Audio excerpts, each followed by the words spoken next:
get to the money. Gotta get to the money. Early morning, so you know that I'm on it. So you know that I'm on it. Gotta make sure that my family straight.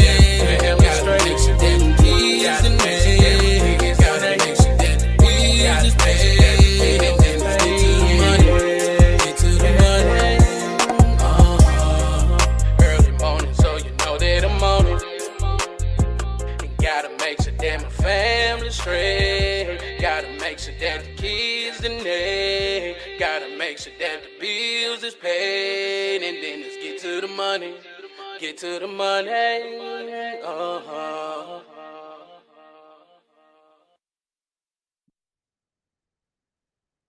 Welcome to another episode of Drinking After Dark, a podcast where we discuss random topics while having a few drinks. I'm your host, Darius, and as always, drink responsibly. And y'all make sure y'all follow Drinking After Dark podcast on Facebook, Instagram, and TikTok. And y'all make sure y'all like and subscribe to Drinking After Dark podcast YouTube channel. Tonight, I'm drinking on my Crown Vanilla mixed with Dr. Pepper and cream soda. And I hope you guys are going to have a great Thanksgiving week next week. I know you're going to spend time with your friends and family. I know you're going to go out there and shop and everything. So just be safe, be blessed. So I just want to say happy Thanksgiving to everybody. All right, y'all. So let's go and get into it. I want to talk about this. We're going to talk about the in-season tournament that's going on in the NBA and how I feel about it and everything like that. So let's talk about the in-season tournament, right? It's something that the NBA started this year. It's brand new. I mean, I know you guys probably saw the clips and everything, how they changed the hardwood floors, to make it a little bit more exciting and things like that. And I guess it's to make, bring something new because the NBA season is a long season, so it feels a little stale, and it'll give the players something to really play for during the middle of the season and stuff like that, which is a good idea. Of course, they want to bring more fans to the games early and everything because the NBA early on is competing with NFL and of course with college football too. So during this time of the year, it's all about football. Then after football's over with, basketball pretty much could go ahead and do their take control and everything like that. The way I feel about the in-season tournament is this: I think it's a good idea that you give these players a look forward to playing for something. If they could play for like a mid-season award or something like that, I think it's a really good idea. Also like it too, it still counts as a regular season game in a sense. Still counts as in the win-loss column. It's basically like it's still regular season games, but they're doing it just this period of time. They're playing for, mid-season trophy, right? I think it's good for most of the teams in the league because most of the teams in the league, they probably need something that they can build on. So they could win a mid-season tournament. Then I think it's just, I think it will definitely help a young team's confidence going forward. With veteran-led teams, you look at the Celtics, you look at the Bucks, you look at the Lakers, of course, the Nuggets, the Sixers. Who else is in that category? I mean, even you take the Warriors in that, right? They think NBA championships. That's their goal, right? They've been around it. They've been, knocking on the door. Of course, the Nuggets are the defending champs. So I just think that for them, I don't think they really care as much as like most of the teams do because their mindset on NBA championship. I mean, I think it would be good for them if they go out there and compete and win. It give them that boost, like, hey, we won this tournament, so we can win the playoffs. You know what I mean? So whoever team it is, they have those championship aspirations. I think that it'll be good for them. Also, too, you see like the level of competitiveness, risen. You got I mean, it lit a spark under these players because it's like it feels like it's almost it is a tournament play, right? Um, Kind of like with that playoff atmosphere, right? So you got some great games going on, not so good games, um, which to be expected because like I said early on in the season, you still got teams still trying to figure it out. Believe it or not, it's still they're still trying to figure it out, right? So I just think that when it's all said and done, this in season tournament is going to continue to get better. Of course, they're going to tweak it from season to season and things like that. So, no, we shouldn't even, be worried about it. This is the first year they're doing it. And I think we should see how it plays out and how it affects, not only the team that won, but the teams they felt like they could have won it. So we'll just see how it goes. And I think it's going to it's going to become pretty much competitive. I mean, we've seen the competitiveness. We've seen fights happen. We've seen fights happen, and I just think that it is going to. I think it's something that people could gravitate towards, but you got to give it time to build it up. In my opinion, just give it time to build it up, and I think people would, come around to it. Speaking of fights,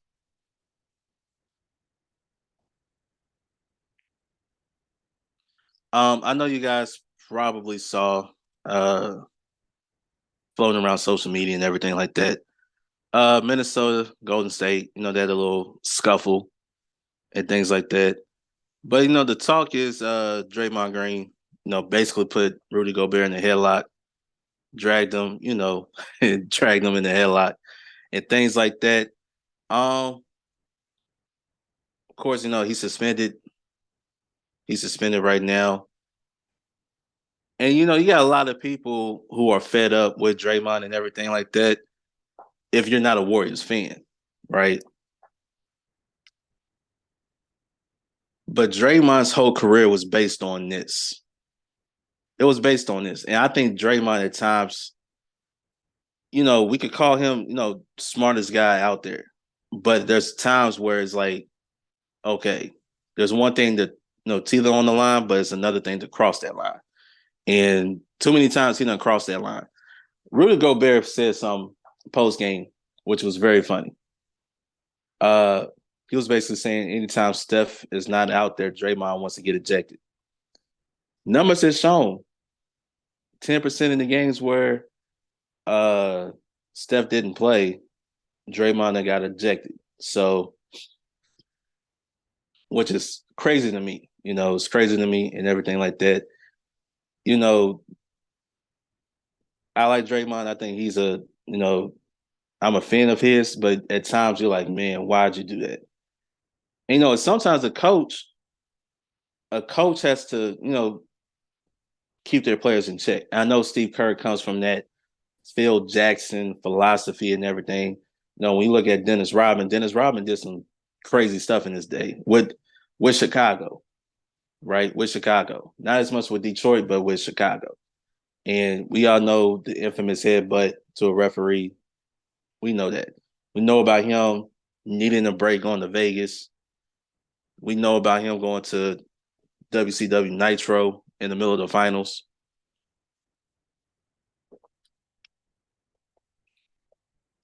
But when you know Dennis Rodman was on that court, you know exactly what you're getting. With Draymond, I felt like with Draymond Green, he pretty much this is his whole career, but he never changed who he was. At some point, you got to change. You have to change over the course of your career, and he doesn't. He ain't got nothing else to prove. Your career is already solidified, right? For a young dude, this is what they do. Young dude, right? I know he came to the aid of Klay Thompson and everything, but the reason why he got because he held on and he was dragging him along, right? If y'all remember years ago when the 76ers and Timberwolves, again, it was Karl Anthony Towns and Joel Embiid got into it.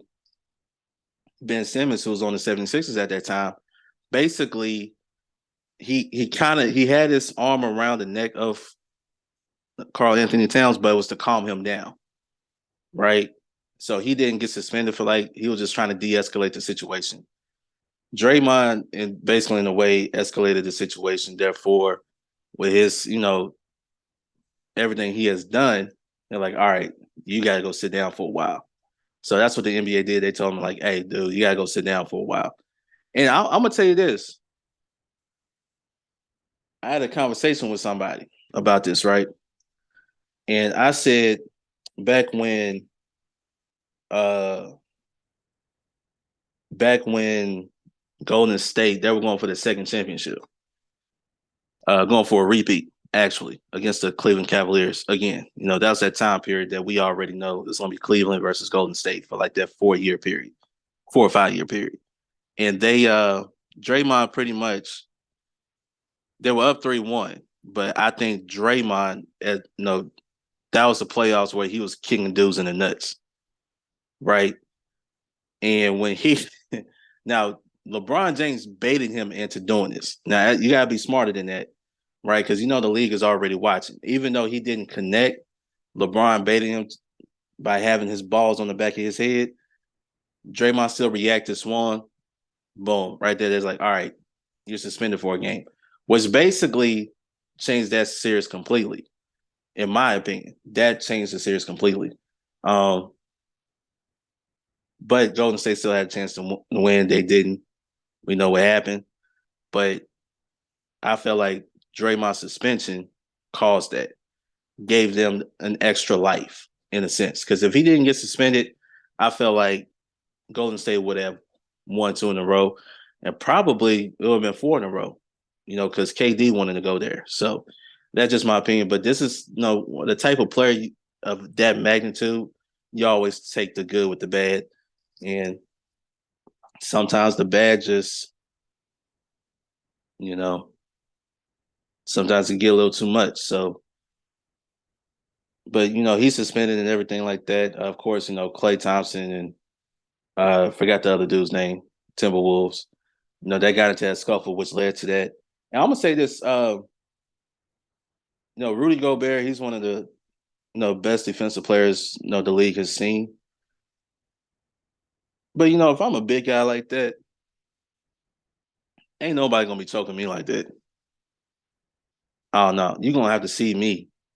When this game is over, you're gonna have to come see me. I ain't Mr. Nice Guy. I ain't forgot. And the crazy thing about it was the game was pretty much close. Timberwolves won by 3. So just imagine if they would have had a Klay Thompson or a Draymond on that court. They both got ejected with I guess his name was McDaniel from Minnesota. Like what, minute and a half? Not even 2 minutes into the game. So, but that all started. But Draymond, we saw we did previously to Donovan Mitchell in the game prior. And then, of course, we did with against Minnesota a game prior. Yeah, you got to go sit that dude down. I don't know what he's trying to do, trying to intimidate, but if dudes ain't backing down from you, dog, you done lost all respect. They're like, dude, you ain't the same anymore. I ain't Jordan Poole. You ain't just gonna fire off on me. So that's what I said. Your best players, is sometimes you got take leadership and say, you know what, nah, we got to talk to him before this really get out of hand. You know what I mean? Our window is probably closed, but if we got to make a decision to at least get that window open just a little bit more, then that's something that we just got to do. So, well, that's some exciting news about the NBA. We got seen some little scuffles and everything like that. Of course, what's so funny is that the main talk around like all sports is like the officiating. I don't know what it is. Do they have like a union amongst all officials across all leagues to say, you know what, how can we screw up these players' lives? I mean, it's just at a point. It's kind of like you see it. It's kind of like a tech, For what? What did he do? Now, I personally think that referees need to be held accountable the same way players are held accountable. Um, I think referees need to. I know the league are protecting the refs because they make mistakes, but at the same time, I think referees needs to, they need to start interviewing these referees. Like, why did you give that tech when it didn't warrant a tech? And I also think because so what y'all don't know, in the NBA, they actually have another referee on standby just in case a referee gets hurt, they will have a replacement. So that's how it actually works. They'll always have a replacement. And I think they do it on all levels now. So just in case a referee gets hurt, they got an alternate to come in, and so they're there watching the game and the flow of the game to understand how this game is being called. So when they come in, they're not missing a beat, right? But I think what the NBA needs to do is they need to have a guy to go behind. They have a replay official. They do replays for anything around the head and neck area, right? Unnecessary roughness. I think when it comes to technical fouls, I think that they need to also have that on standby. Like, hey, look, we're going to rescind this tech. And I think they need to do it in game. I don't think they need to wait because that could cost a team a game if it's a point, right? If it's a point because of that technical foul they got that they didn't deserve, essentially a referee done cost them the game. So I think they should go ahead and do that, right? And I think when they call a tech, and this is just my suggestion, right? When they call a tech, wait for the next dead ball, right? Go review the tech.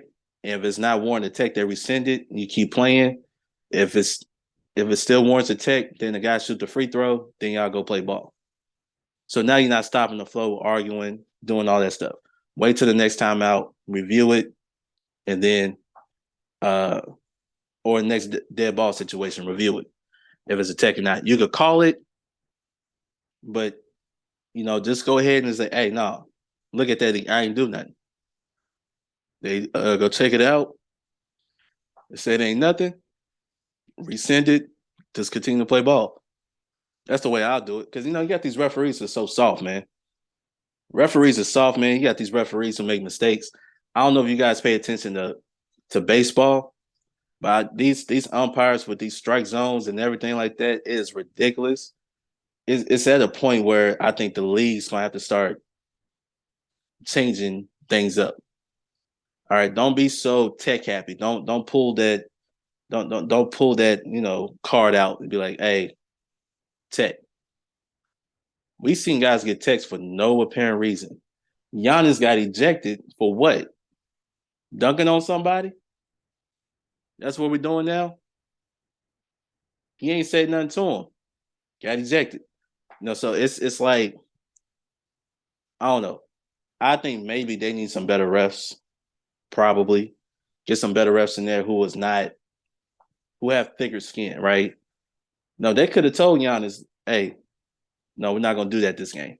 They would have told him that he's a superstar. People come pay to see him. So let that stuff slide. Don't sit there and be all trigger happy. Get somebody a tech. Or, in baseball, you calling balls strikes and strikes balls, and you mad because the pitcher ain't liking what you're doing, and the manager and the catcher don't like it, so you so quick to throw him out because you make mistakes. Come on, man. Come on, and we saw what happened. No, the NFL makes mistakes too, right? But at least with them, it's bang bang stuff. They're like, hey, we'll go back and look at this. I mean, they had no choice after the was it the Saints and the Rams game? I think that's what it was. With that no call pass interference in the playoffs. Yeah. And we know that was blatant. Even the DB was like, dang, y'all didn't call that? Oh shoot. I can't even believe it. But that's what happens. I just think that if you're gonna hold players accountable, You're going to hold coaches accountable, hold referees accountable. Matter of fact, they should do, personally, I think they should do interviews. Because that little 2 minute, that last 2 minute report and all that crap don't mean nothing. Don't mean nothing. You ain't going to change the outcome of the game. So you got to do a better job. You know what I mean? And I don't know if it's like, okay, maybe we have to go back old school for a little bit. Say, hey, it really has to warrant a technical foul. If a dude just clasps his hands because he's mad at himself, don't throw a tech. That's not a tech worthy. He's mad at himself. Understand the situation. Problem is, you got a lot of guys out there who are refereeing games who ain't never played a game on the highest level, maybe not even on the college level, right? So I think you probably need to get people on there that who has played the game, at least on the college level, to go and referee these games. You know, so that's what I think. I think when it comes to sports, everybody has to have accountability. Players, coaches, referees. They all have to have accountability, in my opinion. Right? And if you know you messed up, just say, you know what, that was my bad. I messed up. I apologize. That'd be cool with it. But if you're not gonna take, you ain't gonna say, well, I apologize, I messed up, but I ain't gonna take it back. Now you got these players like now they look at you like, man, we can't even trust you right now. You know what I mean? How are we supposed to play in? I mean, come on. That's the only thing I'm saying. And not only that, but this new NBA game, even though they want to bring in the casual fan, I think in a way you're kind of, let's put it this way. You want high scoring, get high scoring. But now you're not really playing defense. And I'm gonna say this right now. I mean, people want to blame Steph Curry for ruining the NBA. He's one guy. Klay Thompson is one guy. Everybody's not those guys. They try to be them, but they're not. And I think a lot of guys are playing. They're not playing their basketball. You know, they're trying to be something that they're not.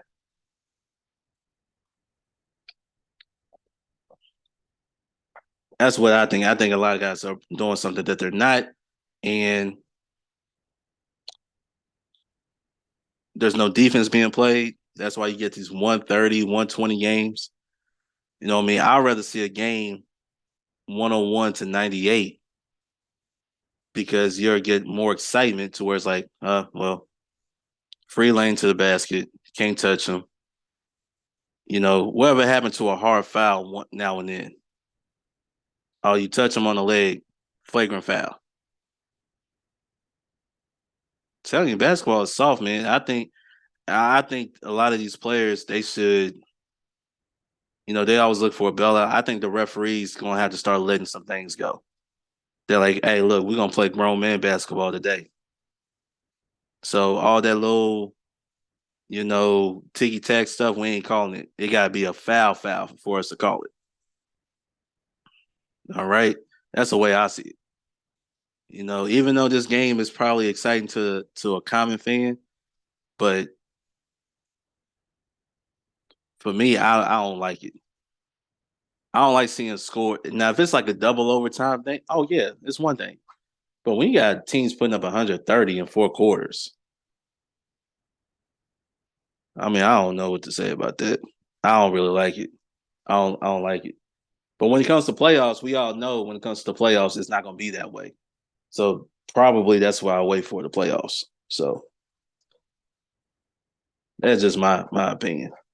All right, y'all, man. Listen, I just want to say thank you guys for tuning in with me this week. I hope you guys have a great Thanksgiving. I will be back next week, bring you more episodes and everything like that. Also, man, y'all make sure y'all follow Drinking After Dark podcast on Facebook, Instagram, and TikTok, and you can watch episodes on YouTube or you can listen on Spotify, iHeartRadio, Apple Podcasts, Google Podcasts, wherever you listen to podcasts. So, you know, take a listen, tell your friends and family about it, and I'll be back to you guys next week. Until next time. I'm Darius from Drinking After Dark Podcast. We out. Peace. Gotta get to the money. Gotta get to the money. Early morning, so you know that I'm on it. So you know that I'm on it. Gotta make sure that my family straight. Gotta make sure that the kids and me. Gotta make sure that the bills is paid. And then let's get to the money. Get to the money. Early morning, so you know that I'm on it. And gotta make sure that my family straight. Gotta make sure that the kids and they. Gotta make sure that the bills is paid. And then let's get to the money. Get to the money.